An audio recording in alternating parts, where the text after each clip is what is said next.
Good morning everyone.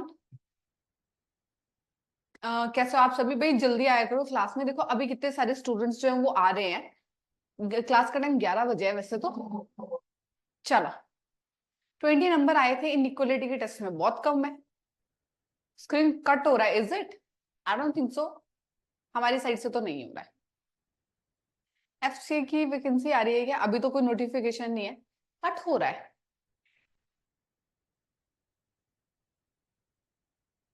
अच्छा हाँ, वो साइड से कट हो रहा है। साइड में एक आधा वर्ड है, वो मैं आपको बता दूंगी। ज्यादा फर्क नहीं पड़ रहा है। 21 क्वेश्चन हमने कंप्लीट कर लिए थे। हम लोग बात करने वाले थे 22 क्वेश्चन के। पहले मैं थोड़ा सा आपको रिवाइज करा देती हूँ, है ना? अगर मैं एफओ बन जाऊं तो मैं आपसे मिलने आऊंगा। Of course yes, most welcome. बस मिठाई लेके आना, खाली हाथ मत आना, ठीक है? मैं वैसे भी बहुत मिठाई लवर हूँ। चलो, ठीक है। क्या बोला आपके पास? कल हमने कितनी बातें करी थी, कैसे कैसे क्वेश्चंस पढ़े थे। एक हमने सिंगल पर्सन पे इंफॉर्मेशन की बात करी थी। वहां पे हमने ये पढ़ा था कि अगर टोटल पर्सन दिए होते हैं और उसका एक साइड से रैंक दिया होता है तो दूसरी साइड से कैसे निकालते हैं। साथ में हमने पढ़ा था कि अगर एक ही पर्सन के दोनों साइड से रैंक दिए होते हैं तो हम टोटल पर्सन कैसे निकालते हैं। फिर उसके बाद हमने टू पर्सन पे बात करना शुरू किया था, जहां पे हमने सीखा था कि एक सिंपल केस होता है, एक ओवरलैपिंग केस होता है। सिंपल केस कौन सा होता है? जब आपको पता होता है कि टोटल पर्सन ज्यादा रह रहे हैं। किससे ज्यादा रह रहे हैं? Sum of ranks of the both persons. जो उनके रैंक दिए होते हैं उनके सम से अगर टोटल पर्सन ज्यादा हो जाए तो आपने क्या करना है, आपको बताया, वो सिंपल केस होता है। फिर बिटवीन कैसे निकालते हैं वो भी आपको समझ में आ गया था कि भाई दोनों साइड से पर्सन को निकाल दो, जितने लोग बचे वो आपके पास बीच में आ गए। अब हमने सीखना है कि ओवरलैपिंग में बीच में कैसे निकालते हैं, वो देखो। पहले सबको क्लियर है कि ओवरलैपिंग होता क्या है। जब टोटल पर्सन कम रह जाएं, किससे कम रह जाएं? Sum of ranks of both person, तब हमारे पास क्या होता है? ओवरलैपिंग केस होता है। ठीक है, ये बात सबको पता है। अब ये जो क्वेश्चन आपके सामने स्क्रीन पे दिखाई दे रहा है, मुझे बताओ ये ओवरलैपिंग केस है या फिर आपके पास सिंपल केस है? सबसे पहले, क्या ये ओवरलैपिंग केस है या सिंपल केस है? बिल्कुल ओवरलैपिंग है। कैसे पता चला? मैंने दोनों के रैंक को ऐड किया, 37 और 25, मेरे पास कितना हो जाएगा? 62 हो जाएगा। ठीक है। अब मेरे को जो दोनों का रैंक दिखाई दे रहा है वो 62 दिखाई दे रहा है, और टोटल पर्सन जो है वो हमारे पास कितने हैं? 56 है। तो मुझे समझ में आ गया ये ओवरलैपिंग केस है। ओवरलैपिंग केस होता क्या है कि जो इंफॉर्मेशन आपको फ्रंट साइड से दी गई है, फ्रंट का मतलब क्या होता है? Left side. वो चीज आपको आपकी डायग्राम में कहां दिखेगी? राइट साइड पे दिखाई देगी। ये बोला है ना, F rank is 37 from the front end. Front का मतलब लेफ्ट साइड से, पर डायग्राम में वो कहां दिखाई देगा? राइट साइड पे। और एफ का रैंक जो है वो यहां से कितना है? 37। साथ में बोला कि एस का रैंक जो है वो 25 है लास्ट से।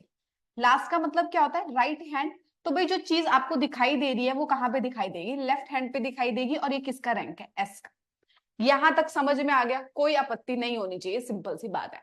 नाउ द क्वेश्चन इज कि बिटवीन वाले स्टूडेंट्स कैसे निकालें? बिटवीन कैसे निकालते हैं? देखो बहुत सिंपल है। सिंपल केस में हम क्या करते हैं? टोटल पर्सन ज्यादा होते हैं तो टोटल पर्सन से सम को सब्ट्रैक्ट कर देते हैं। करते हैं या नहीं करते हैं? टोटल पर्सन ज्यादा होते हैं तो सम को सब्ट्रैक्ट कर देते हैं। ओवरलैपिंग केस में क्या ज्यादा होता है? सम ऑफ रैंक ज्यादा होता है ना। तो किसको सब्ट्रैक्ट करेंगे? 62 को सब्ट्रैक्ट कर देंगे 56 से। कुछ भी नया नहीं है। कुछ नया है? सिंपल केस में आपने क्या किया? टोटल पर्सन में से सम सब्ट्रैक्ट कर दिए। यहां पे सम ज्यादा होता है तो सम में से हमने क्या कर दिया? 56 को सब्ट्रैक्ट कर दिया। जो एक सिर्फ नई चीज ओवरलैपिंग में होती है वो ये होती है कि जब आप इन दोनों को सब्ट्रैक्ट करोगे उसके बाद आपको -2 करना पड़ेगा। बस इतनी सी बात होती है। जो आपके पास नई चीज देखने को मिलती है वो क्या मिलेगी कि भाई सिंपल तो कर ही रहे हैं, सम जो है उससे टोटल पर्सन को सब्ट्रैक्ट कर देंगे। एडिशनली आपको जो चीज करने पड़ती है वो करना पड़ता है एक्स्ट्रा -2। अब वो क्यों करना पड़ता है वो बताती हूँ, बट इस क्वेश्चन का आंसर आपके पास क्या आ जाएगा? D4। सिंपल सी बात है। सिंपल केस में टोटल पर्सन ज्यादा होते हैं तो हम टोटल पर्सन से सब्ट्रैक्ट कर देते हैं सम के रैंक को, और वहीं पे ओवरलैपिंग के केस में सम ज्यादा होता है तो सम से टोटल पर्सन सब्ट्रैक्ट कर देते हैं। बस ओवरलैपिंग में एक चीज जो एक्स्ट्रा होती है दैट इज -2। अब देखो -2 क्यों करते हैं? यहां पे जब आपने ध्यान से देखना, जब आप यहां से एफ को काउंट कर रहे थे तो क्या उसके रास्ते में एस आया होगा? जब आपने यहां से एफ को काउंट किया तो उसके रास्ते में एस आया ना। अब तुम यहां से भी काउंट कर रहे हो तो तुम एस को काउंट कर रहे हो, तो क्या तुम एस को 2 टाइम्स काउंट कर रहे हो, यस और नो? जब तुमने यहां से चले, तुमने एफ को काउंट किया, तो भाई उसके रास्ते में एस भी आया। फिर जब तुमने यहां से काउंट किया तब भी तुम एस को काउंट कर रहे हो, तो दैट मीन्स तुम एस को 2 बार काउंट कर रहे हो। जब एक ही पर्सन को 2 टाइम्स काउंट करते हैं तो क्या करते हैं, -1 करते हैं ना, तो इसके केस में एस का क्या करना पड़ेगा, -1 करना पड़ेगा। अब सेम कॉन्सेप्ट अप्लाई होता है आपका किस पे भी, एफ पे भी, कि भाई जब आपने यहां से चलना शुरू किया तो आपने एफ को भी तो काउंट किया। अब यहां से चल रहे हो तब भी आप एफ को काउंट कर रहे हो, तो भाई एफ को जब मैंने 2 बार काउंट किया तो एक बार मुझे एफ के लिए -1 करना पड़ेगा। -1 रिजल्टेंट विल बी -2। होपफुली सबको समझ में आ गया, सिंपल सा कॉन्सेप्ट, ठीक है। -2 क्यों करते हैं ये सबको समझ में आ गया। ओवरलैपिंग केस है तो आपको -2 करना ही पड़ेगा। पूछो, कोई डाउट? सिंपल सी बात है, -2 करना है। करना क्यों है वो मैंने बता दिया, कि भाई जब हम यहां से चल रहे हैं, हम एफ तक पहुंच रहे हैं, तो उसके रास्ते में एस भी पड़ा होगा, हम एस को यहां से भी गिन रहे हैं, हम यहां से भी गिन रहे हैं, तो एक ही पर्सन को जब मैं 2 बार काउंट कर रही हूँ तो मुझे इसको निकालना पड़ेगा। सेम कॉन्सेप्ट एफ पे था कि जब मैं यहां से एस को गिन रही थी तो उसके रास्ते में एफ आया, यहां से चली तब भी एफ आया, एफ को मैंने 2 टाइम्स काउंट किया तो -1 उसके लिए करना पड़ेगा। -1 इज इक्वल टू -2, तो आंसर क्या आ जाएगा आपके पास, डी, दैट मीन्स 4। क्लियर है? चलो, मेरी सिंपल मेथड ना, हाँ वो समझाया ना तब सिंपल लगा। चलो, अब आपने क्या करना है, सबसे पहले 2 पर्सन में देखना है कि सिंपल केस है या ओवरलैपिंग, और आंसर निकालते जाना है। चलो क्विक, सिंपल और ओवरलैपिंग और आंसर निकालो। गलत नहीं बोलना है।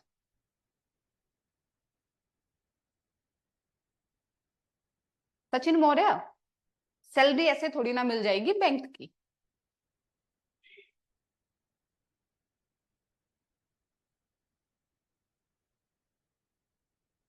अगर 12 घंटे क्लास हो रही है ना, तो बैंक में भी 12 घंटे काम करना पड़ेगा। चलो, क्या आंसर आपके पास, option will be B, that means 3। अब पेन नहीं उठाना है, ऐसे करना है, पहले दोनों के रैंक को ऐड करो। 40 20 60, 60 देन 17 कितना हो जाएगा आपके पास, 77।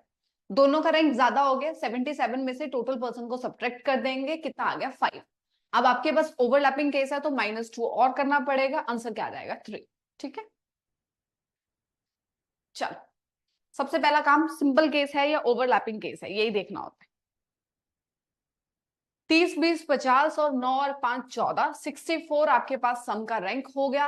अब 67 में से 64 कम रह गए, दैट मींस आपके पास, जिसने 1 बोला बेटा प्रेजेंस ऑफ माइंड होनी चाहिए, दोनों को ऐड करेंगे तो 64 हुआ, कम रह गया तो सिंपल केस है, 67 में से 64 चला गया, answer will be B, that means 3। ठीक है, चलो नेक्स्ट। पहले पता भी तो होना चाहिए कि सिंपल केस है या ओवरलैपिंग केस है। बस ई दिखा नहीं कि ई आंसर कर दिया, data इनएडिक्वेट।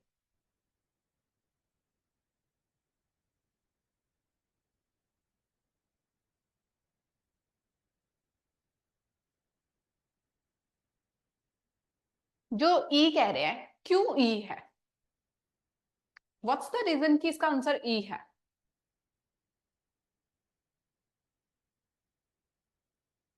Total person not given, question ही बेटा टोटल पर्सन पे है, जरूरी तो नहीं है कि हर बार टोटल पर्सन ही दिए होंगे। इस बार उसने बीच के स्टूडेंट दे तो नहीं है, 6 स्टूडेंट्स बिटवीन देम, तो टोटल पर्सन निकाल दो। जब उसने स्टूडेंट्स दिया है, सुनो मैं आपको 1 मिनट के लिए एक कमेंट्स ओपन करके बताऊं। बेटा जब मैं कॉन्सेप्ट सिखाया ना, तब मेरे को आप डाउट पूछ सकते हो, जितनी बार पूछना है, जो चीज सेम ही चीज बार बार आएगी उसको स्लो नहीं कर सकते हैं। अब आप मेरे को इस बात का जवाब देना, इस क्वेश्चन में क्या डिफरेंस है, कल हमने सेम क्वेश्चन किया है कि दोनों का रैंक जब ऐड करते हैं तो अगर वो कम रह जाए तो वो सिंपल केस होता है। आपको पता है दोनों के रैंक दिखाई दे रहे हैं, जी का रैंक 39 है, एफ का रैंक 25 है, दोनों को ऐड करें तो 64 आता है, 67 में से 64 चला गया, 3 आ गया। चलो यहां पे देखो, आंसर क्या है, डाटा रेडी।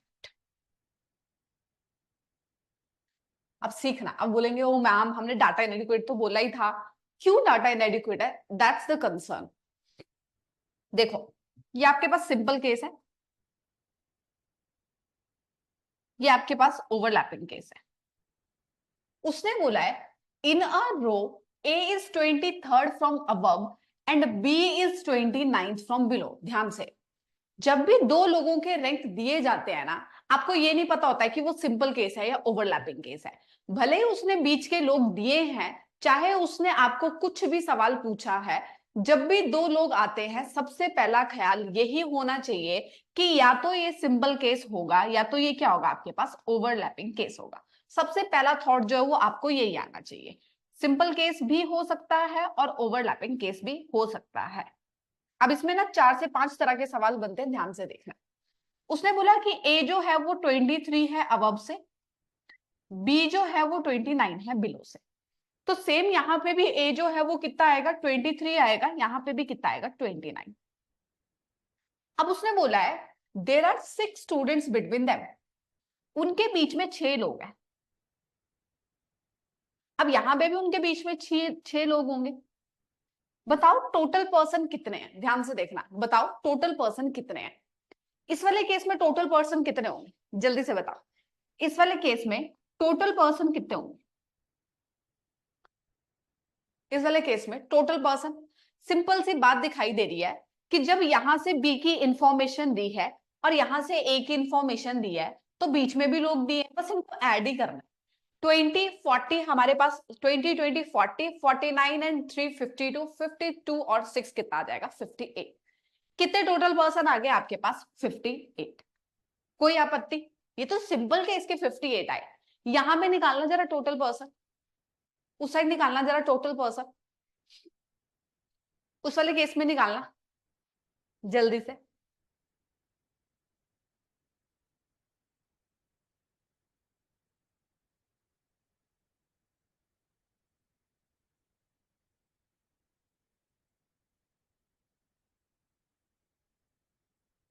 चलो गलत बोल रहा हूं मैक्सिमम लोग।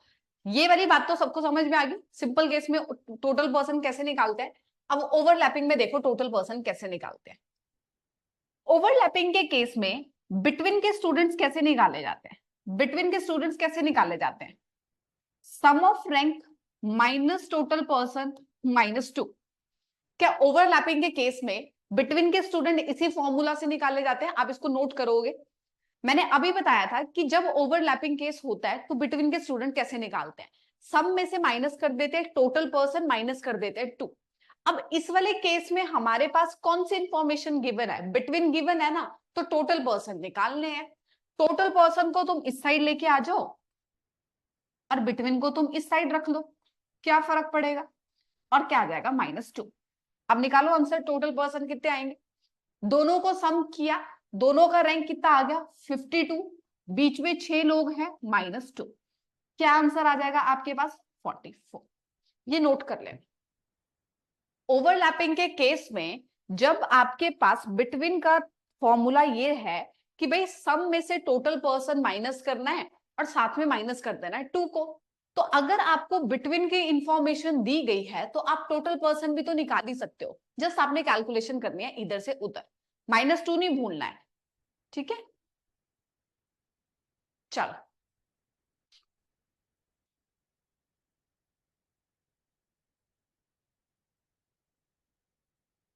राखी, वो तो सिंपल केस में 58 था ना, ये ओवरलैपिंग केस एक्सप्लेन कर रही हूँ। कल मैंने आपको ना इसीलिए 10 मिनट पहले छोड़ दिया था कि आपके जो भी वो है ना, अभी आगे वाले कॉन्सेप्ट्स हैं वो मिक्स ना हो।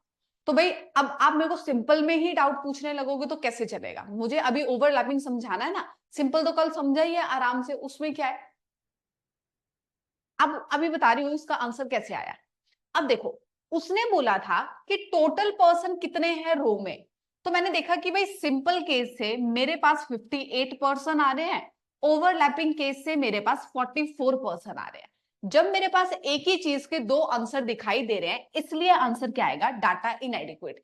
क्योंकि उन्होंने ये नहीं क्लियर किया है कि आपके पास सिंपल केस है या फिर क्या है, ओवरलैपिंग केस है। इसलिए इस क्वेश्चन का आंसर क्या आएगा, डाटा इनएडिक्वेट। क्योंकि सिंपल वाले केस में आपके पास अलग आंसर आ रहा था, ओवरलैपिंग वाले केस में अलग आंसर आ रहा था।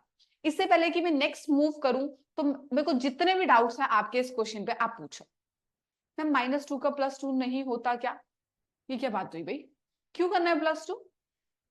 -2 करेंगे, वाई +2?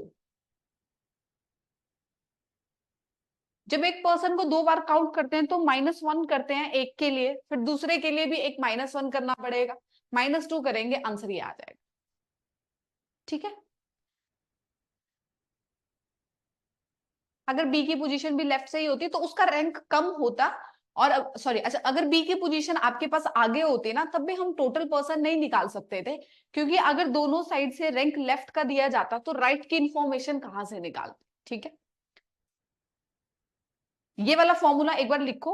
सिंपल में 52 ओके, बट ओवरलैपिंग में 52 कैसे? उसमें भी 6 ऐड तो कर सकते हैं। अब तुम्हारा मोर बनाऊंगी मैं सबका। पहले तुम मेरे को ये बताओ, अभी मेरे से किसी ने पूछा ओवरलैपिंग केस कैसे पता चलता है? कैसे पता चलता है ओवरलैपिंग केस? ये क्या बात हुई भाई? दोबारा देखो, यहाँ पे पूरा एक्सप्लेन कर रही हूं, बिल्कुल कंफ्यूज नहीं करना है खुद को। ये ओवरलैपिंग केस, ये सिंपल केस। सिंपल केस का तब पता चलता है जब टोटल पर्सन ज्यादा होते हैं दोनों के सम से। ओवरलैपिंग केस का पता तब चलता है जब टोटल पर्सन कम होते हैं सम के रैंक से। यहां पे क्या तुम्हारे पास टोटल पर्सन दिए हैं? सबसे पहला सवाल, क्या तुम्हें किसी ने टोटल पर्सन दिए हैं? जब तुम्हें टोटल पर्सन दिए ही नहीं गए हैं तो तुम्हें कैसे पता कि ये सिंपल केस है या ओवरलैपिंग केस है? सबसे पहले भाई नहीं पता है, तभी तो कहीं ना कहीं आंसर डाटा इनएडिक्वेट आया है।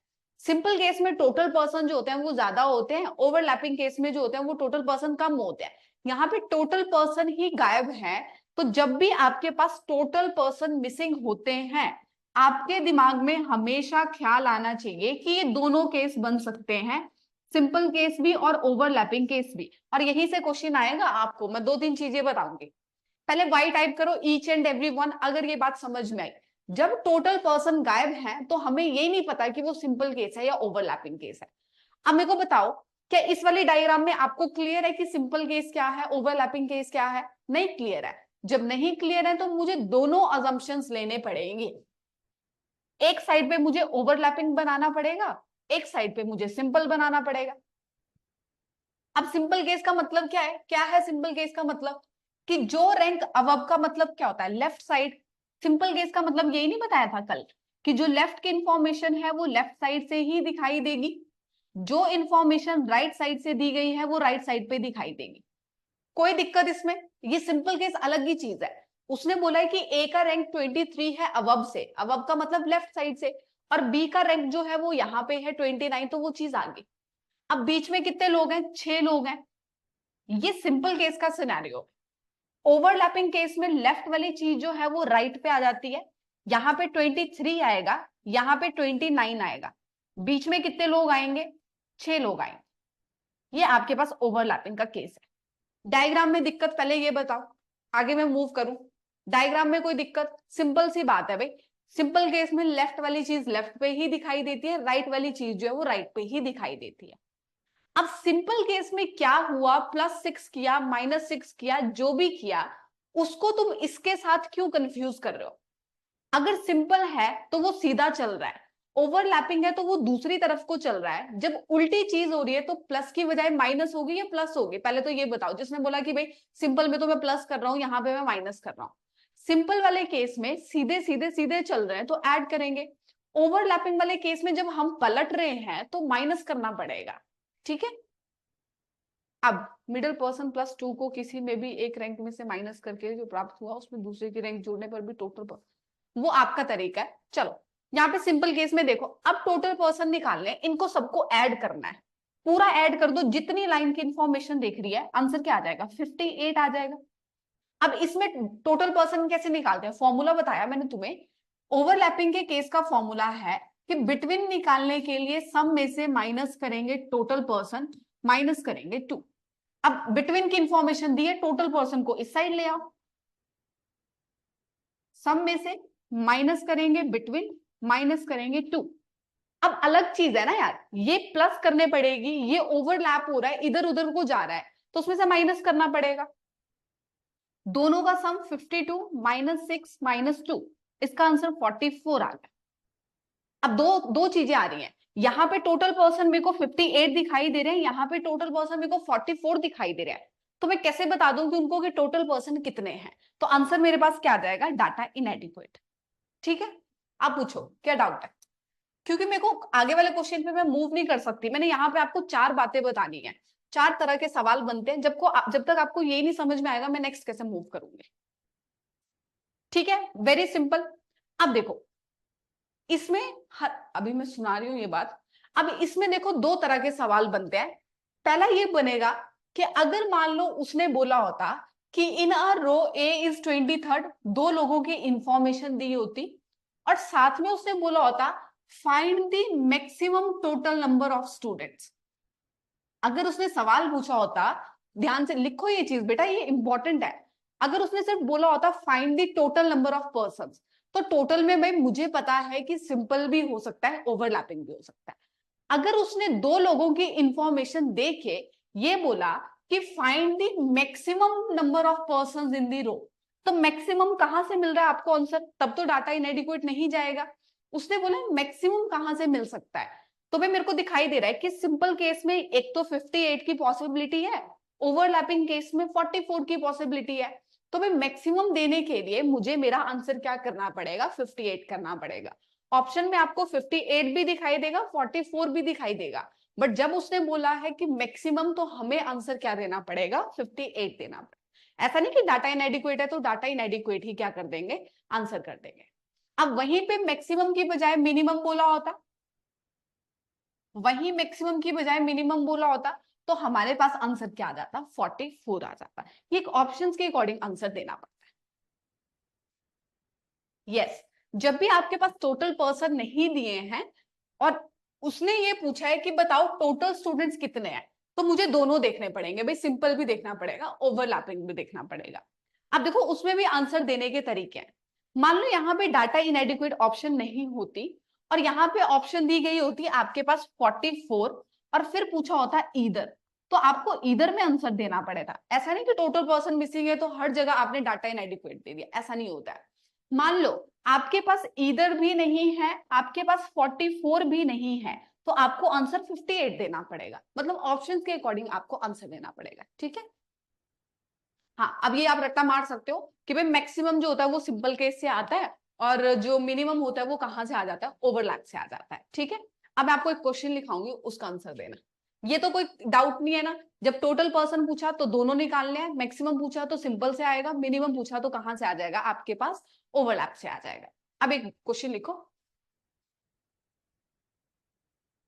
पहले बता दो कोई डाउट ही है ना मैक्सिमम मिनिमम में? कोई कंफ्यूजन तो नहीं है, सिंपल सी बात है। ठीक है, अब एक क्वेश्चन लिखो, ए का रैंक लेफ्ट साइड से 16 है, बी का रैंक राइट साइड से 24, उनके बीच में 18 लोग हैं,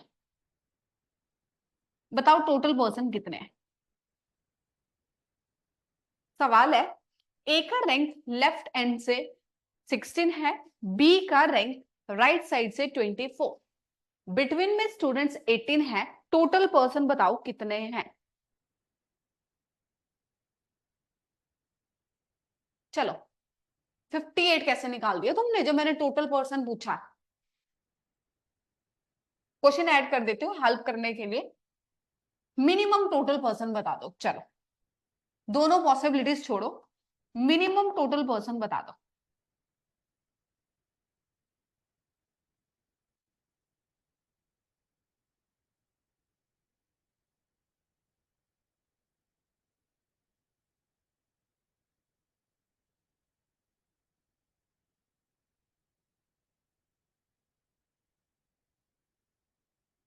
जो लोग मिनिमम में 22 लिख रहे हैं, तुम लोग -2 का कॉन्सेप्ट भूल गए हो। ओवरलैप में एक ही चीज ऐड करनी है, दैट इज -2। श्याम तूने कैलकुलेटर खोला है? बेशरम आदमी, इतनी सी, अच्छा मेरे को लगा इतनी सी कैलकुलेशन के लिए तूने कैलकुलेटर खोला है। चलो, कुछ लोगों ने बोला मिनिमम में आएंगे आपके पास 20, 22 जो भी है। बहुत जरूरी होता है कि टीचर ही आपकी गलती आपको बता दे। कॉमन सेंस लगा के बताओ, क्या इसमें ओवरलैपिंग केस बनेगा? सबसे पहले इसलिए तो मैडम रखते के अगेंस्ट है। ओवरलैपिंग का केस है, सुनो, ओवरलैपिंग का मतलब है कि जो चीज लेफ्ट में है वो राइट पे दिखाई दे, जो चीज राइट पे है वो लेफ्ट पे दिखाई दे। बीच में है 18 लोग, कैसे पॉसिबल हो गया कि ना 18 को गिना और गिनते गिनते ए आगे चला गया और रैंक 16 ही रह गया? हाँ, अब रोना नहीं है, उप्स उप्स नहीं करनी है। पहले बात समझ में आई है ना? अभी थोड़ी देर पहले मैंने बोला कि रट्टा मार लो और सबने मार लिया और किसी ने दिमाग ही नहीं लगाया। क्या ये पॉसिबल है कि बीच में 18 पर्सन हो और भाई लेफ्ट रैंक से साइड से उसका 16 रैंक हो और काउंट करते करते करते वो आगे बढ़ जाए? नहीं पॉसिबल है। एग्जामिनर आपको बहुत गंदी तरह से फंसाता है। तो भाई मिनिमम पूछा है तो रट्टा नहीं मारते हैं कि ओवरलैपिंग केस से ही आएगा। पहले ये तो पता हो कि ओवरलैपिंग केस बनेगा भी या नहीं बनेगा। अब इसमें एक ही केस बनेगा, दैट इज सिंपल। अब सिंपल में मैक्सिमम पूछो मिनिमम पूछो, आंसर एक ही आने वाला है। ऐड कर लो सीधा, 20 30 40 50 और टोटल पर्सन कितने आ जाएंगे? 58। ठीक है, देखो इस डाउट को, उससे ज्यादा तो आप फंसा देते हैं। आई डोंट वांट कि आप वहां पे फंसो ना। समझ में आया? यहाँ पे ओवरलैपिंग केस बनेगा ही नहीं। भाई बिटवीन वाले स्टूडेंट जो हैं वो ज्यादा हो गए हैं। अब इसको भी बताती हूँ मैं आपको कि कैसे आंसर, मतलब कैसे पता चलता है कि ओवरलैपिंग बनेगा या नहीं बनेगा, वो भी बताती हूँ। और आई डोंट नो, मैंने किसी स्टेट एग्जाम का ये क्वेश्चन देखा था, अच्छा स्टेट एग्जाम था। तो खुद सोचो कि जब उसने इतना अच्छे से क्वेश्चन बनाया है तो कितने बच्चों ने उसको गलत किया होगा। अब देखो कैसे पता चलता है कि ओवरलैपिंग केस नहीं बनेगा। इसको हटा देती हूँ मैं, ये आपको समझ में आ गया होगा। जब भी बिटवीन वाले स्टूडेंट्स जो है ना वो ज्यादा हो जाएं किसी एक साइड के रैंक से, तब ओवरलैपिंग केस नहीं बनता है। जब भी बिटवीन वाले लोग जो हैं वो ज्यादा हो जाएं किसी एक साइड के रैंक से, तब आपके पास ओवरलैपिंग केस नहीं बनता है। किसी एक बोला है, वन ऑफ देम, आयरन से दोनों, बिटवीन में 18 पर्सन, ए का रैंक लेफ्ट साइड से 16, बिटवीन वाले ज्यादा हो गए ना तो ओवरलैपिंग केस नहीं बनेगा। अगर -2 नहीं होगा क्या, और ए और बी का आंसर 56 होगा ना? सॉरी बेटा, क्या लिखा है इस पर आपने? ये -2 में आप खुद को इतना कॉम्प्लिकेट क्यों कर रहे हो सारे? मुझे तो ये समझ में नहीं आ रहा। इतने अच्छे से जब एक्सप्लेन किया, जब ओवरलैप कर रहे हैं तो -2 करना है, नहीं कर रहे हैं तो नहीं करना है, सीधी सी बात। चलो, अब नेक्स्ट क्वेश्चन आपके सामने, आंसर ध्यान से बताना। अच्छा, ये पैटर्न ही अलग है, अब सीखो इसको, थोड़ा सा पढ़ो। मैम 18 तो सिंपल में भी आ सकते हैं, तो क्या दिक्कत है अगर आ सकते हैं? ए का रैंक यहां से 10 हो, यहां से बी का कुछ रैंक हो, 20 में बीच में 10 आए, 20 आए, 30 आए, क्या फर्क पड़ रहा है? क्या फर्क पड़ रहा है?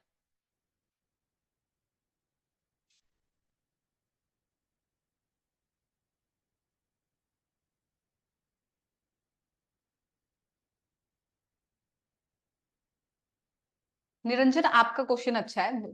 इस क्वेश्चन में ना मिनिमम दिया है ना मैक्सिमम, ना ही सिंपल ना ओवरलैपिंग, एंड ऑप्शन में 58 है एंड डाटा इनएडिक्वेट। तो आंसर 58 होगा या इनएडिक्वेट? ऑफ कोर्स इट इज इनएडिक्वेट, क्योंकि 58 आपके पास सिंपल से कैलकुलेट करने पे आया है। ओवरलैप से जो कुछ कैलकुलेट हो रहा है आंसर, वो तो मिसिंग है। तो वो चीज कंफर्म नहीं है कि उसका आंसर 58 ही होगा। हम लोग अपनी मर्जी से उसको सिंपल कंसीडर नहीं कर सकते हैं। ठीक है, क्लियर है जिसने मेरे से ये डाउट पूछा था?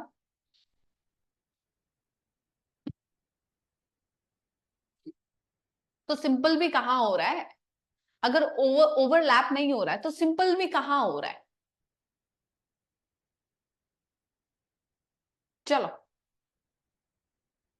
एक बार सारे के सारे ना इसको, इस वाले कॉन्सेप्ट को दोबारा रिकॉर्डेड में देखना। अगर कोई चीज सिंपल आपने बोला कि यहाँ पे ओवरलैप हो ही नहीं रहा है, तो भाई सिंपल भी कहाँ है, कैसे पता चलता है कि सिंपल है या ओवरलैप है? टोटल पर्सन मिसिंग है, मेरे को कैसे इंफॉर्मेशन है कि वो सिंपल है या ओवरलैप है? निरंजन आपके डाउट है, ये देखना जरा एक बार। तो भाई ऑब्वियस ही बात है, दो लोगों को मैंने बिठा दिया है, वो कहाँ बैठे हैं मुझे नहीं पता, तो मुझे इसको सोचना पड़ेगा दोनों तरीके से। ठीक है, चलो आप देखो क्या बोला है, in a row of 47 students D is 7th from the left and H is 19th from the right end। जब भी दो लोगों की बात होती है हमेशा सबसे पहले यही देखा जाता है कि सिंपल केस है या ओवरलैपिंग केस है। अब यहाँ पे आपके पास दो लोगों की बात हो रही है, एक डी की बात हो रही है, एक एच की बात हो रही है। दोनों के रैंक को ऐड करेंगे, 19 और 7 कितना हो गया, 26 हो गया।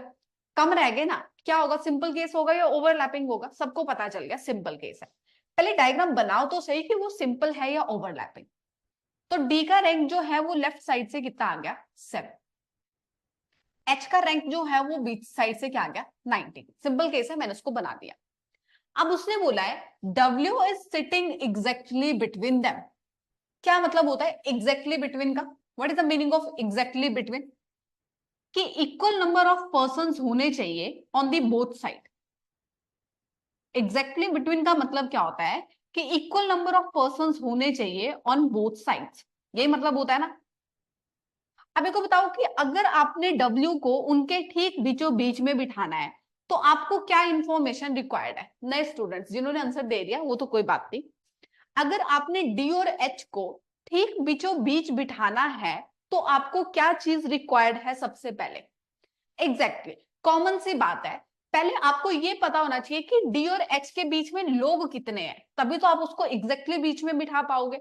तो बिटवीन वाले पर्सन अभी हम निकाल ही रहे थे, 19 और 7 26 आ जाएगा, 47 में से 26 चला जाएगा। बेटा अब देखो ना, मैं सच में बताऊं, तुम लोग शुगर मनाओ कि मैं क्वांट नहीं पढ़ाती हूँ, क्योंकि मेरे को पेन उठाने में बहुत दिक्कत है कैलकुलेशन में। अब तुम खुद सोचो कि अगर मैं आपको सब बोलूं कि बेटा ये देखो 19 प्लस 7 इट विल बी 26, फिर आपको ऐसे बोलूं कि देखो 47 में से 26 जाएगा, 7 में से 6 गया, 1 आएगा, 4 में से 2 गया, ऐसा नहीं चलेगा।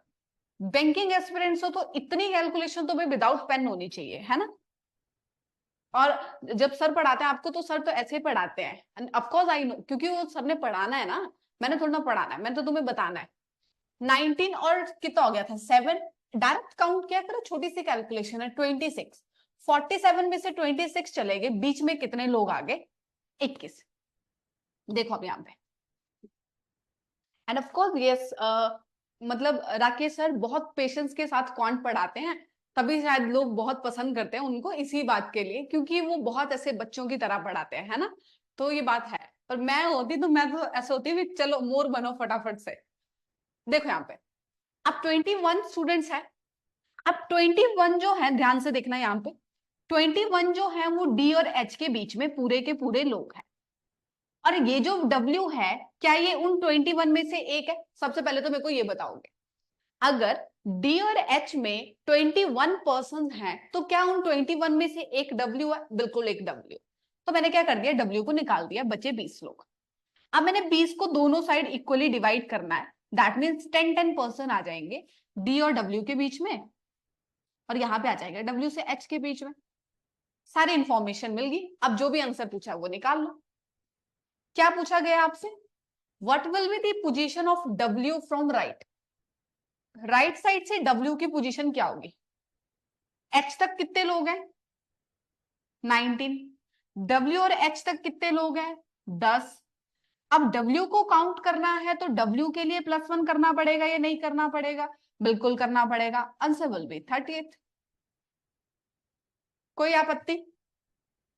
20/2 इसलिए किया बेटा क्योंकि देखो D और H के बीच में ना पूरे 20 लोग हैं। अगर पूरे 20 लोग मतलब 21 लोग थे, 21 में से मैंने W को निकाल दिया। अब ये जो पूरे लोग थे ये 20 थे, तो मेरे को W को एग्जैक्ट बीच में बिठाना है, तो दोनों साइड पे इक्वली डिवाइड करना पड़ेगा या नहीं करना पड़ेगा? तो दोनों साइड से इक्वली डिवाइड करना है, तो इसलिए मैंने 2 को डिवाइड कर दिया, तो यहाँ पे 10 आ गया। तो 10 जो पर्सन है वो D और W के बीच में, और 10 पर्सन जो है वो किसके बीच में, W और H के बीच में।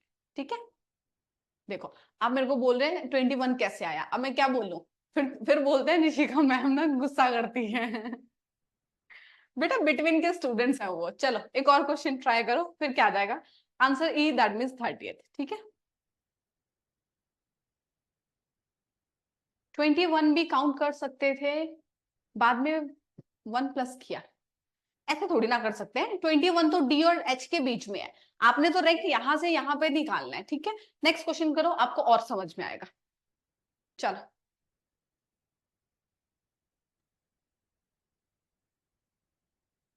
क्या देखा तूने दिलबाग? यार मैं कैसे बोल दूं कि रीजनिंग में रट्टा मार लो।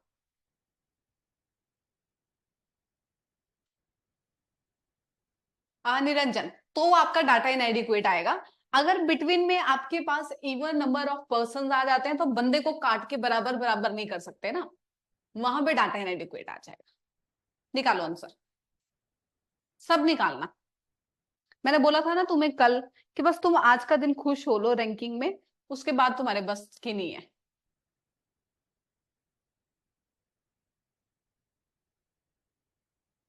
14 भी आ रहा है, 16 भी आ रहा है, 13 भी आ रहा है। विष्णु तेरे बन रहे हैं आंसर, तभी तो शांत है आज। चलो, क्या आंसर आपके पास? Option will be C, that means 14। अब देखो ना यार, स्पीड बहुत इंपॉर्टेंट है रीजनिंग में। ठीक है, मैम 10-10 जो बोला आपने वो डब्ल्यू को छोड़ के बोला ना, यस। देखो यहाँ पे क्वेश्चन क्या बोला, एक रो है 29 स्टूडेंट है, क्यू का रैंक 9th है लेफ्ट से, के का 11 है राइट हैंड से। पहले ये देखना है सिंपल है या ओवरलैपिंग है। 11 और 9 कितना हो गया आपके पास, 20 हो गया। सिंपल केस, 20 है ना, कम रह गया तो क्यू का रैंक 9 आ गया, के का रैंक क्या आ गया राइट हैंड से 11 आ गया। अब बोला Y is exactly between them, Y ठीक बीचों बीच में है, तो बिटवीन वाले लोग निकालने पड़ेंगे। 11 और 9 20, 29 में से 20 गया, आपके पास कितने लोग बचे, 9। यानी कि क्यू और के बीच में 9 टोटल पर्सन है। अब उन 9 में से एक जो है वो कौन है आपके पास, वाई। बचे आपके पास 8 लोग, उनको इक्वली दोनों साइड डिवाइड करना पड़ेगा, इट विल बी 4। चलो, वाई और के बीच में 4, क्यू और वाई के बीच में 4। अब बोलो what will be the position of Y from left. Y की पोजीशन लेफ्ट से काउंट करनी है, क्यू तक लोग हैं हमारे पास 9, क्यू और वाई के बीच में हमारे लोग हैं 4। वाई की पोजीशन काउंट करने के लिए +1 करना पड़ेगा, आंसर विल बी 40। चलो, हाँ बुक आएगी ना अभी हमारी, वहां पे बहुत अच्छे अच्छे क्वेश्चन डाले हैं मैंने, आपको देखना उसको। कब तक आएंगे बेटा वो दीपक सर ही बता पाएंगे, आई गेस प्रिंटिंग के लिए चलेगी है। अब समझ में आ रहा है, सब समझ में आएगा, पेशेंस रखो।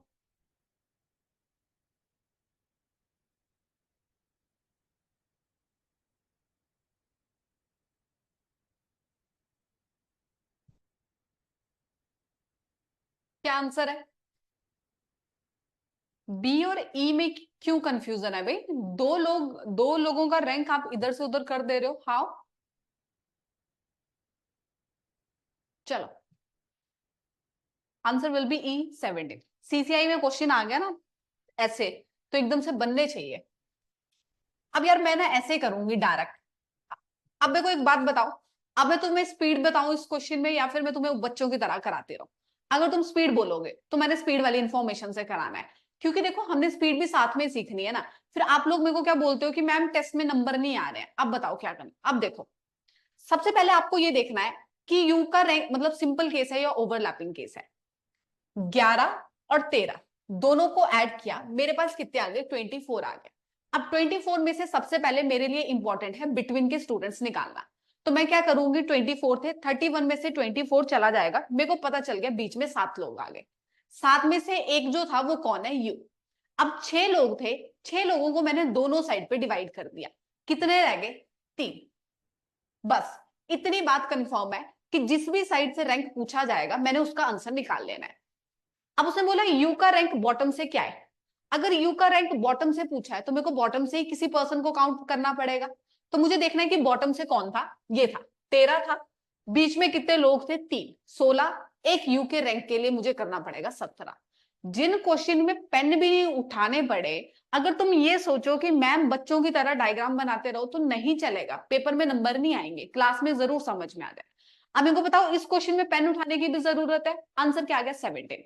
अब दोबारा देखो, आपको क्या चीज रिक्वायर्ड है, आपको ये जानना जरूरी है कि यू के और आर के बीच में या फिर यू और एस के बीच में लोग कितने हैं। आपने क्या किया, हमने देखा कि आर का रैंक 11 था, एस का रैंक 13 था, 11 और 13 को मैंने ऐड किया तो 24 आ गया, 31 में से 24 चला गया, आर और एस के बीच में पूरे के पूरे 7 लोग रह गए। अब 7 में से जो यू था वो उनके ठीक बीच में बचे कितने लोग, 6 लोग बचे। अब 6 को मैंने दोनों साइड पे डिवाइड करना था, यानी कि यू और आर के बीच में भी 3 आ गए और यू और एस के बीच में भी 3 आ गए। अब यू का रैंक जहां से भी पूछा है मैं उसको वहां से काउंट करना शुरू करूंगी। यू का रैंक बॉटम से पूछा है तो मुझे किसी एक पर्सन की इंफॉर्मेशन बॉटम से रिक्वायर्ड है, तो वो कौन है बॉटम से, एस का रैंक जो है वो बॉटम से दिया गया है, कितना दिया गया है 13 दिया गया है। अब उनके बीच में कितने लोग थे, 3 लोग थे, 13 3 16 और यू का रैंक काउंट करना था, तो आंसर क्या आ गया 70।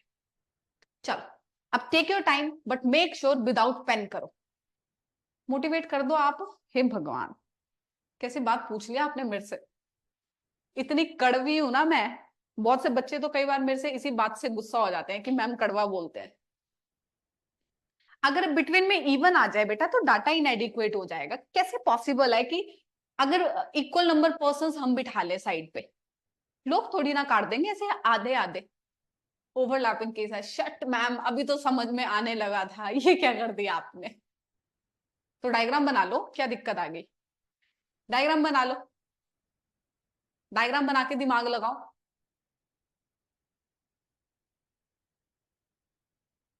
मुझे भी नहीं था पता ओवरलैप है, पर मेरे को तो इसका भी आंसर पता है, विदाउट पेन पता है, बट आप करो।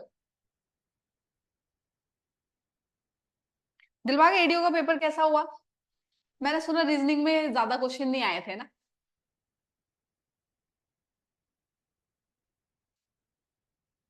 बहुत अच्छा हुआ, बढ़िया।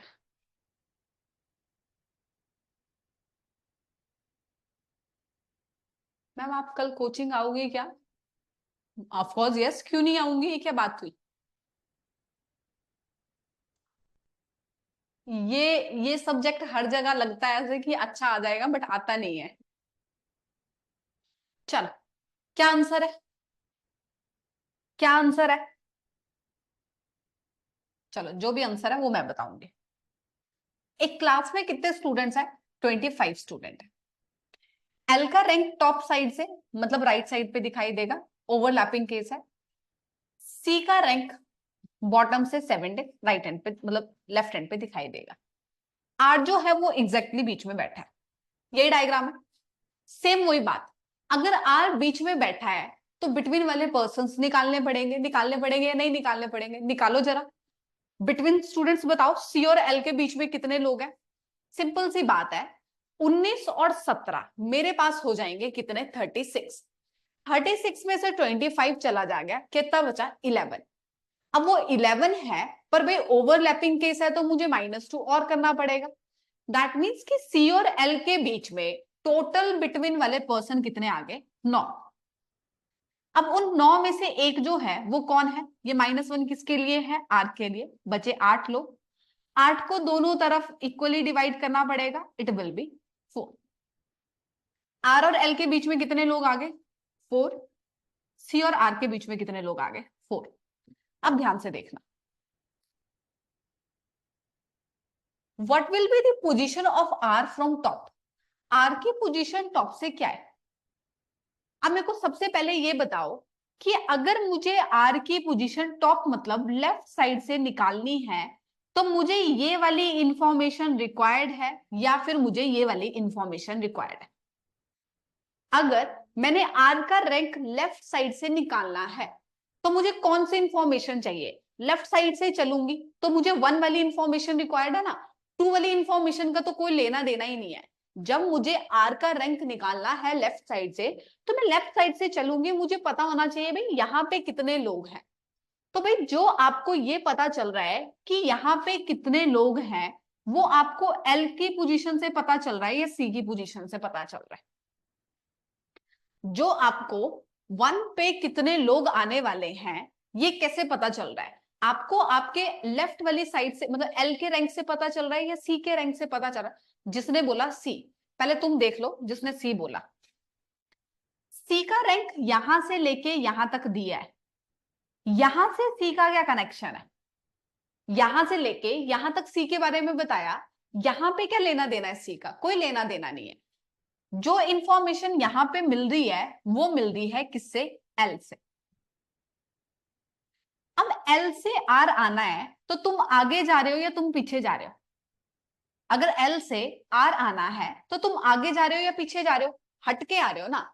जब हटके आ रहे हो तो माइनस करेंगे या प्लस करेंगे? सबसे पहले ऑब्वियस सी बात है कि जब तुम चल रहे हो तो एल तो आगे रह गया, तो आर का रैंक कहीं ना कहीं पीछे ही रहा होगा, तो मुझे सब्ट्रैक्ट करना पड़ेगा बस। एल का रैंक क्या हो गया? 19। बीच में 4 लोग थे। अब आर तक पहुंचने के लिए एक और स्टेप पीछे आना पड़ेगा। आंसर कितना आ जाएगा? 40। बस इतनी सी बात है।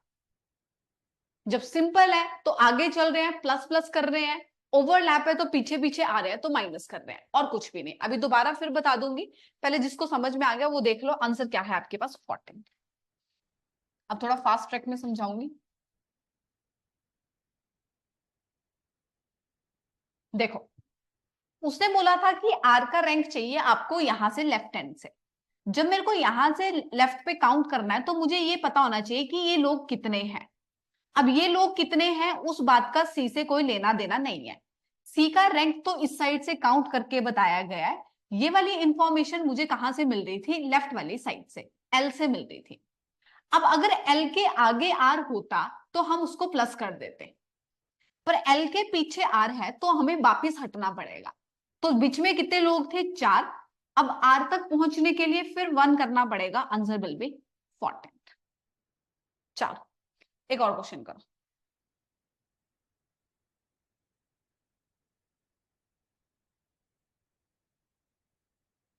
किरणदीप, आई डोंट नो आपने ये कौन सा लॉजिक लगाया है। अगर ये इस पे भी काम करता है तो इट्स ओके। देखो क्वेश्चन आपके सामने, सिंपल केस और ओवरलैपिंग केस।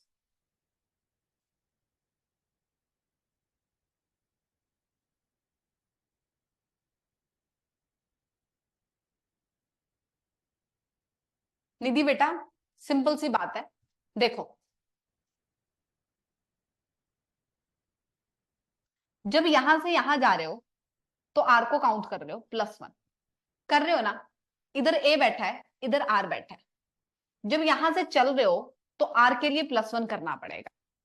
जब कहीं पीछे हट रहे हो तो आर के पास पहुंचने के लिए एक स्टेप पीछे जाना पड़ेगा। बहुत बेसिक है। देखो, ये फ्लोर्स है आपके पास, रट्टा नहीं मारते हैं, इसीलिए मेरे को दिक्कत है रट्टा वाले पार्ट से। जब मैंने बोला, ध्यान से देखना, कि 5th फ्लोर से ऊपर चढ़ना है तो मैं प्लस करती चलूंगी। ऊपर जा रही हूं तो मैं प्लस करती चलूंगी। अब मैं पीछे आ रही हूं तो मैं माइनस करती चलूंगी। पर 5 तक पहुंचने के लिए मेरे को माइनस करना पड़ेगा। सेम कॉन्सेप्ट है यहाँ पे आर वाला भी। जब आप आर पे पहुंच रहे थे पीछे, तो आर तक पहुंचने के लिए -1 करा, तो अगर आगे जाते तो +1 करते। सिंपल सी बात। बताओ क्या आंसर है? Answer will B option A. एक लाइन है, टोटल पर्सन कितने हैं? 35 है। यू का रैंक 19 है लेफ्ट हैंड से, ओवरलैपिंग केस है। ई का रैंक राइट हैंड से कितना है? 25। जे जो है वो ठीक बीचों बीच बैठा है। पहले क्या निकालना पड़ेगा? बिटवीन वाले, विदाउट कॉपी पेन किया, यस अच्छी बात है। चलो बिटवीन वाले स्टूडेंट निकालने पड़ेंगे। 20 और 30, 30 और 14 कितना हो जाएगा? 44। 44 में से 35 चला जाएगा 9। 9 में से 2 और निकालना पड़ेगा। बीच में कितने लोग आ गए? 7। अब मैं बिटवीन वाले पार्ट पे नहीं सिखाऊंगी। बिटवीन कितने लोग आ गए? 7। 7 में से एक जो है वो कौन है? जे है। कितने लोग बचे? 6। 6 को दोनों तरफ डिवाइड करना पड़ेगा, इट विल बी 3। जे से यू आपके पास 3 लोग हैं, ई से जे आपके पास कितने हैं, 3। अब उसने बोला रैंक बताओ जे का राइट एंड से। अब फिर वही बात, अगर मुझे जे का रैंक राइट साइड से निकालना है तो मेरे को ई की इंफॉर्मेशन से मिलेगा या यू की इंफॉर्मेशन से? सबसे पहले तो ये बताओ, जे का रैंक मुझे राइट एंड से निकालना है, मतलब यहां से चलना है, तो मुझे ये वाले लोग रिक्वायर्ड है, और ये वाले लोग मुझे कहां से मिल रहे हैं, ई से मिल रहे हैं, तो मैं ई से अपने आंसर को निकाल लूंगी। अब ई तक कितना रैंक था, 25। 25 में से बीच में 3 लोग थे, ये निकाल दिए, कितना आ गया, 22। अब देखो बेटा, जिसने मेरे से पूछा था मैम +1 करेंगे, अब अगर मैं ई से आगे जा रही होती तो मैं +1 करती, मैं पीछे आ रही हूं तो मैंने 3 वाले लोग निकाल दिए। जे पे निकालने के लिए मुझे एक और स्टेप पीछे आना पड़ेगा, दैट मीन्स -1 इक्वल्स टू 20। चलो नेक्स्ट।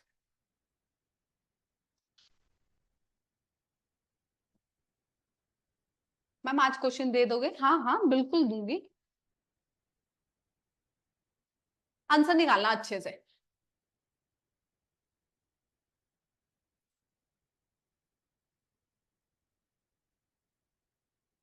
सी, विष्णु।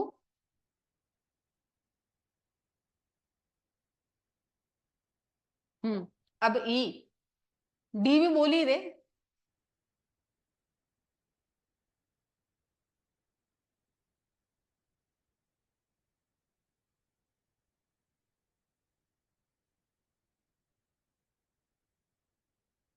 मैम इसमें जो ई तक दिया था, हमने ई की पोजीशन माइनस क्यों नहीं करी?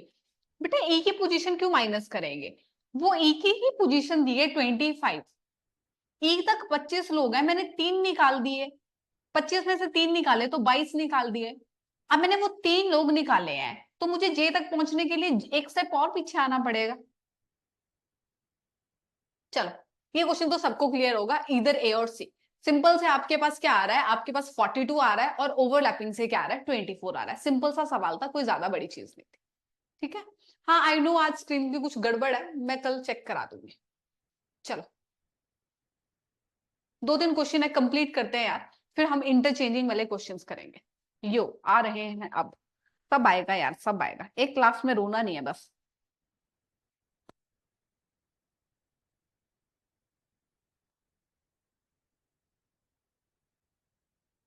क्लास में लिखा है D is third to the right of R. D is third to the right of R.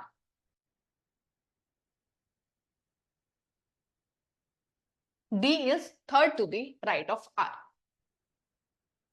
चलो, हाँ पता नहीं क्यों आज स्क्रीन कट रही है, कैमरा चेंज किया है कि क्या किया है?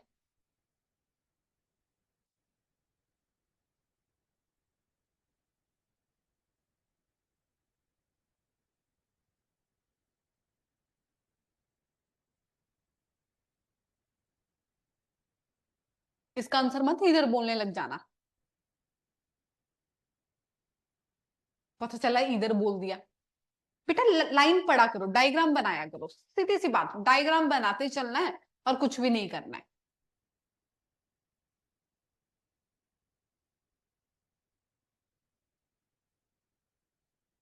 मैं बताऊं आपको, एक बात बताती हूँ मैं, जितने भी लोग यहाँ पे हैं, रीजनिंग एक ऐसा सब्जेक्ट है ना जो बिना पढ़े नहीं आ सकता।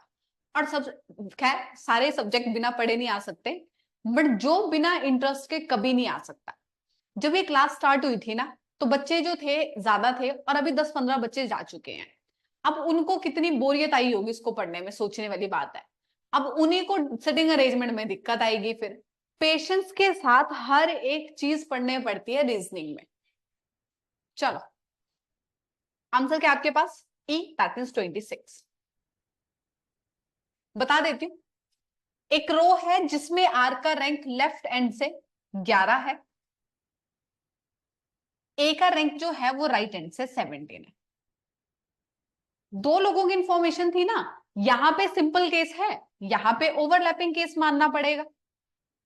अपनी मर्जी से कुछ भी थोड़ी ना बना सकते हैं, दो लोगों की बात है तो मुझे दोनों रैंक कंसीडर करने पड़ेंगे ना, दोनों साइड से मुझे सिंपल केस और ओवरलैपिंग केस मानना पड़ेगा, तो मैंने लिख लिया। चलो, अब उसने बोला है कि D is third to the right of R। D जो है वो R के राइट साइड पे है, कितना, थर्ड। यहां पे भी R के राइट साइड पे D कौन है, थर्ड। अब उसने बोला if D is 6 to the left of A, क्या इस डायग्राम में D जो है वो A के लेफ्ट में है। उसने बोला है if D is 6 to the left of A, क्या इस डायग्राम में आपके पास D जो है वो लेफ्ट में दिखाई दे रहा है, नहीं दिखाई दे रहा है, तो मतलब इस क्वेश्चन की बात हो ही नहीं रही है, बात हो रही है सिंपल केस की। वो खुद एलिमिनेट कर देता है आपको बाद में कि आपको सिंपल मानना है या लेफ्ट मानना है। अब ध्यान से देखो, उसने बोला है कि D जो है वो 6th लेफ्ट है A के, तो D से A की पोजीशन 6th बताई है, तो बीच में कितने लोग रहे होंगे, 5। यही है ना, पोजीशन बताई है, तो अब डी को दो बार तो नहीं कर सकते, हमने आर से डी को काउंट कर लिया है, तो भाई अगर डी से ए की पोजीशन 6 बताई है तो बीच में कितने लोग रहे होंगे, 5 रहे होंगे। अब उसने बोला what is the rank of R from the right end. R का रैंक, अब ये जो थर्ड है ना, इसको भी तुम हटा के 2 करो कि बीच में कितने लोग हैं, 2 लोग हैं, ये ज्यादा इजी रहता है। अब उसने बोला कि आर का रैंक राइट एंड से कितना है, ए तक कितने लोग हैं, 17।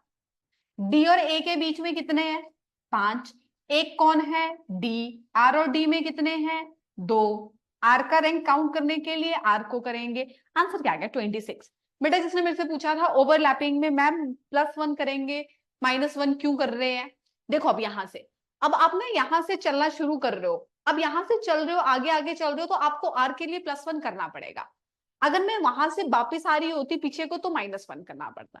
आंसर क्या जाएगा, डी, दैट मीन्स 26। अब ये चीज और बता देती हूँ मैं आपको, ध्यान से देखो, आपके सिटिंग अरेंजमेंट में भी ये चीज देखने को मिलेगी। अगर आपको लिखा है if D is 6 to the left of A, लिख लेना इस बात को, सिटिंग अरेंजमेंट में भी आएगी। ये जो 6th होता है, 5th होता है, 3rd होता है, ये आपके पास एक पोजीशन होती है, और इसके लिए जब भी आपने बिटवीन के पर्संस निकालने हो तो आपको -1 करना पड़ता है। If D is 6 to the left of A, ये 6th, 5th, 3rd, 24th, ये एक पोजीशन होती है। जब भी आपने किन्हीं दो पर्संस के बीच में बिटवीन निकालने हैं तो आपको -1 करना पड़ता है। फॉर एग्जाम्पल उसने बोला था कि D और A, D जो है वो क्या है, 6th लेफ्ट ऑफ A है, तो डी और ए के बीच में कितने लोग आएंगे, इसलिए मुझे -1 करना पड़ा। जिसने मेरे से ये सवाल पूछा था, क्लियर हो गया। अब किसी ने बोला ये कितना, ये तो मैम 25 आ रहा है, कुछ गड़बड़ है क्या, 17। अच्छा मैंने डी वाला रैंक नहीं लिखा, इट विल बी 1, बोला था मैंने शायद, बट लिखा नहीं होगा। एक डी भी तो है आपके पास, ए तक 17, बीच में 5 लोग, एक डी, फिर 2, फिर एक आर, ठीक है। हाँ शीट दे दूंगी, कोई बात नहीं, चलो ठीक है। मैम पर्सन को ही छोड़ दिया, हाँ ठीक है, दिखा नहीं वो मुझे, इग्नोर कर दिया। ओके गाइस, ठीक है, दैट्स इट फॉर टुडे। और काम करना सारे के सारे, और मेक श्योर आप इस लेक्चर को रिकॉर्डेड देखोगे, ठीक है। Okay guys, bye bye. हाँ दोनों की शीट दे दूँ। क्या रिक्वेस्ट कर रहे थे श्यांक,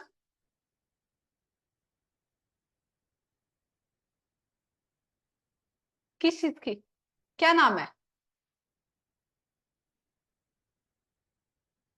ओके ठीक है।